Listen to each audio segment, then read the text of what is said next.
Olá, bem-vindos ao programa Roda Viva. Eu sou Verena Fernandes e hoje eu estou aqui com as minhas colegas Rogna Costa e Tarciana Pereira.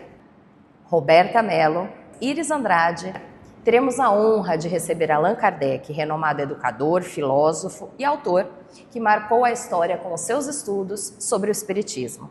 É um prazer tê-lo conosco para explorar um pouco mais sobre suas obras e pensamentos. Minhas colegas têm algumas perguntas sobre a sua trajetória, mas antes eu tenho uma. Pesquisando sobre sua vida, pude perceber que o senhor nunca se denominou dessa ou daquela religião. Então eu gostaria de saber qual era a sua relação com Deus antes da doutrina. Meus pais eram católicos, e então fui educado seguindo esta fé. Mas, desde cedo, questionava os dogmas religiosos. Tudo isto em meio a uma França protestante. Com o tempo, passei a pensar sobre a unificação das religiões e a acabar com a dissensão entre os seus adeptos. Posso dizer que sempre acreditei em Deus. Tanto é que a minha primeira pergunta do Livro dos Espíritos é: que é Deus? Aproveitando que estamos conhecendo um pouco sobre o seu passado antes da doutrina, nos conte sobre sua formação profissional e se de alguma forma essa formação influenciou no seu trabalho como codificador do Espiritismo. Antes de me dedicar à codificação do Espiritismo, me envolvi profundamente com a educação e a ciência. Estudei no célebre Instituto de Pestalozzi, em Yverdon, na Suíça, sob a orientação direta de Pestalozzi, um grande pedagogo que valorizava o desenvolvimento moral e intelectual do ser humano. Essa formação me marcou, não apenas pelos conhecimentos adquiridos, mas pelos valores de justiça, racionalidade e amor ao próximo que ali aprendi. Ao longo da minha vida profissional, atuei como educador. Escrevi livros didáticos sobre matemática, gramática, astronomia e física. Essa experiência me deu uma metodologia baseada na observação, na análise crítica e no raciocínio. Ferramentas que se mostraram essenciais ao lidar com os fenômenos espirituais. Toda pesquisa ou descoberta é fruto de uma curiosidade, de algo que instiga ou que desperta a dúvida. Podemos dizer que as mesas girantes foram esses gatilhos? O que te fez acreditar que esses eventos não eram meros truques? Reconheço que sim. As mesas girantes, ou phénomène de table tournante, foram esses gatilhos. Fui convidado por amigos a observar os eventos e, após muita insistência deles, aceitei participar de uma sessão. A princípio, eu entendi aquilo como um mero modismo e cheguei a atribuir o que acontecia à influência do magnetismo.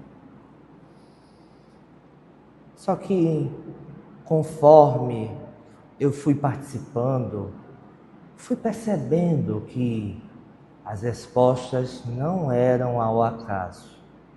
Havia uma inteligência por trás. Tout effet intelligente a une cause intelligente. Todo efeito inteligente tem uma causa inteligente. As comunicações estabeleciam uma verdadeira comunicação lógica e racional.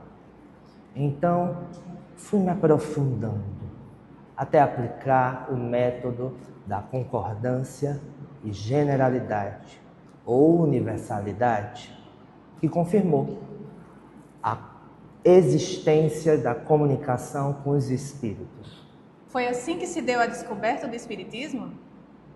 O Espiritismo não foi descoberto por Moá, por mim, pois as manifestações espíritas e as sessões mediúnicas já existiam. O que fiz foi organizar as pesquisas e codificar a doutrina de forma sistemática, alinhando os ensinamentos de Cristo e a ciência. Suas pesquisas resultaram em 5 obras que fundamentam a doutrina espírita, obras pelas quais o senhor optou por assinar utilizando um codinome. Nos fale um pouco sobre cada uma dessas obras e o motivo pelo qual o senhor não utilizou o seu nome verdadeiro na assinatura destas obras. Meu verdadeiro nome é Hippolyte Léon Denisard Rivail. Porém, escolhi usar o pseudônimo Allan Kardec, pois me foi revelado que este nome já me pertencera numa vida passada. Então, nada mais justo do que ao tratar de uma doutrina que aborda a reencarnação, que eu tomasse de empréstimo esse nome que já foi meu. A decisão deu-se por simples razão, para distinguir as obras da doutrina de minhas obras acadêmicas, a fim de não confundir os leitores e para que os livros acadêmicos não sofressem um possível boicote do governo. Além disso, acreditei que, ao usar um pseudônimo, permitiria que as ideias e os conceitos apresentados nas obras espíritas fossem avaliados com base em seu próprio mérito e não em função de quem as havia escrito.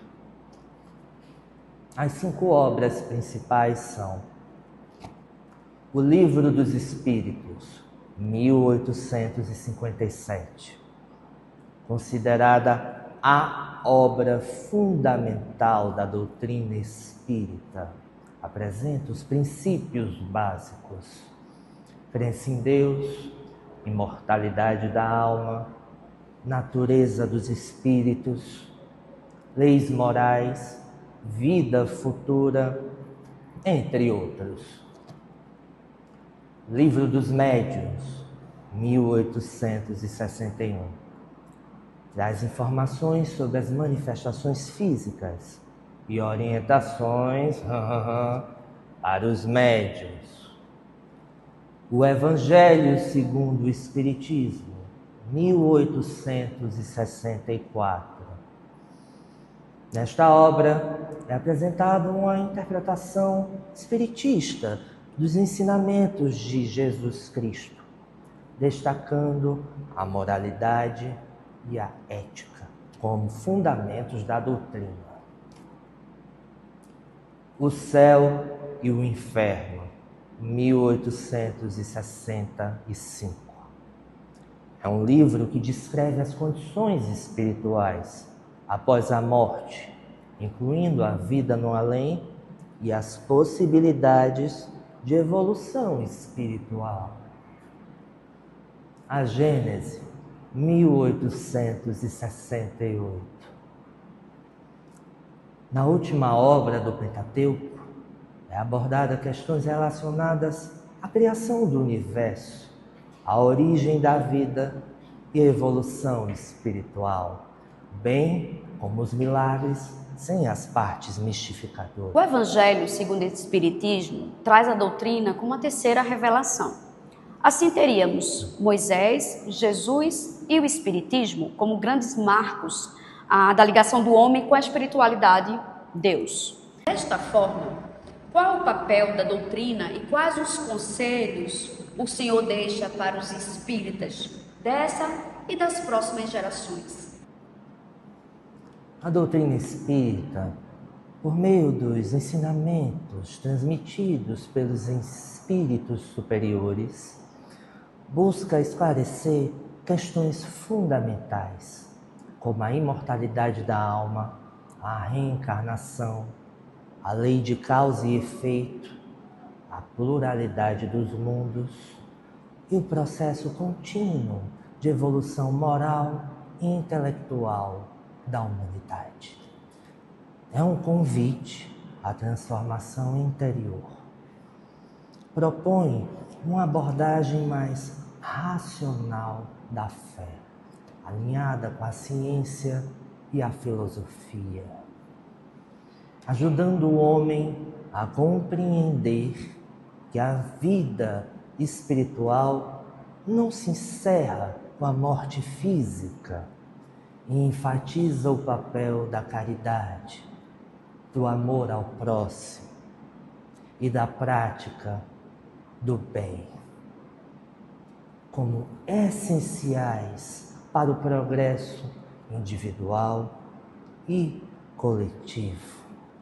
Para os espíritas desta e das próximas gerações, os conselhos que deixo são: espíritas, amai-vos; espíritas, instruí-vos. Gostaria de agradecer pela receptividade e pela oportunidade de contar um pouco sobre minha história. Au revoir et à bientôt. Que Dieu vous bénisse. Adeus e até qualquer momento. Deus abençoe. Nós agradecemos a sua participação e a das minhas colegas e a audiência dos nossos telespectadores. Uma boa noite e até o próximo programa.